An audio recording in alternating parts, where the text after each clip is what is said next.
The UK rarely leave the EU after more than 40 years. And what is the impact for local business? Those campaigning to leave say businesses in the UK will be better off outside of the EU. Those in the Remain camp say companies will be stronger inside. Our correspondent Dan Whitehead takes a look at the South African firms based in Britain and their thoughts ahead of this crucial vote.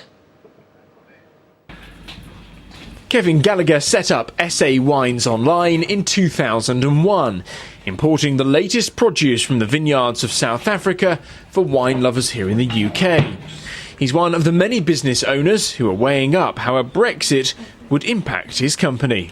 Voting with my head rather than my heart, I think I'd probably fall slightly on the staying inside, purely because of the uncertainty and the risk of leaving. Because if we do leave, it might be great, but it's more likely, in my opinion, to be at least a great period of unrest for a long time. And as we've heard so many times in the last 6 months, the one thing markets hate is unrest and lack of change, or lots of change. Uncertainty, I think, is probably the word they use. And that applies to South Africa as well. With the uncertain situation, the worst happens. Never good things happen, bad things happen.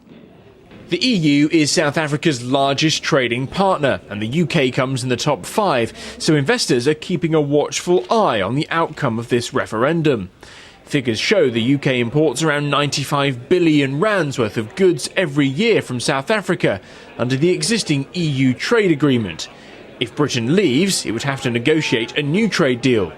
The South African Chamber of Commerce, which represents SA businesses here, says that negotiation period is a concern.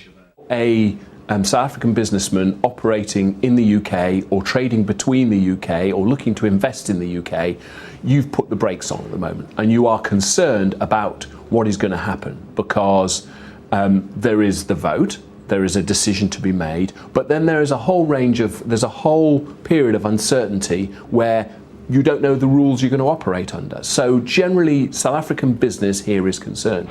From Investec to SAB Miller, there are some huge multinational firms operating in South Africa and London. Those and smaller businesses are likely to see an impact if the UK leaves the EU.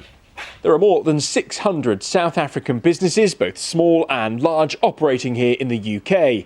Those owners are now weighing up whether or not it would be better for business to stay part of the European Union or go it alone.